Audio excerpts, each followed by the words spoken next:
Мұра 5 бөлім. Мұра жалғастығы. Қыс басталды. Ауада қар иісі сезіледі. Көктемде бір жарған әділдік енді қысқы тыныштықпен ұласқандай. Кеңсе іші жаңа жылға дайындалып жатқан. Бірақ ең үлкен өзгеріс адамдардың ішкі әлемінде болатын.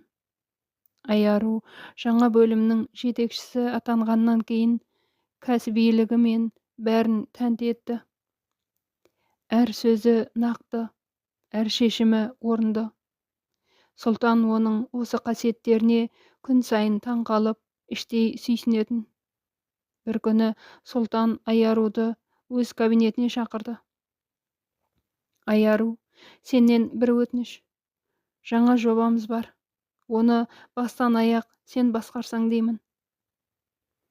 Бұл жобаның аты тіршілік тынысы. Ауыл балаларына білім мен кәсіп үйрететін қайырымдылық орталығын ашқымыз келеді. Бұл атамның арманында еді. Айару көзіне жас алып, мен де жетім өстім. Осындай орталықтар маған жоқ еді. Балалықта армандаған дүнием еді. Жүрегіммен келсем, деді. Сол күннен бастап Айару жобаның жұмысын бастап кетті. Сұлтан онымен жиі кеңесіп, кейде кешке дейін бірге қалып идеялармен бөлісіп жүрді. Екеуінің арасында мызғымас сенім әрі бір ерекше тартылыс барын екеуі де сезетін.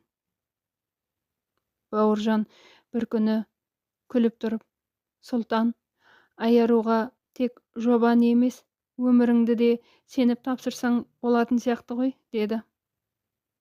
Сұлтан жымиып, менің жүрегім сол шешімді баяғыда қабылдап қойғандай, деп жауап берді. Абылқасым ата да бәрін бақылап жүрді. Бір күні Сұлтан мен Аяруды үйіне шақырып, шырақтарым, байлық ұрпаққа мұра болар дүние емес. Мұра сенім мен жүрек тазалығы. Айару, сен менің немеремдей болдың. Сұлтан, сен осы мұраны лайықты алып келе жатырсың. Тек бір сұрағым бар. Аяруға жүрегіңді де тапсырдың ба? Деді. Сұлтан үнсіз Аяруға қарады. Айару ұялып төмен қараса да, көзіндегі жылу бәрін айтып тұр еді. Ата күліп, ендеше менің соңғы мұрам сендердің бақыттарың болсын, деді.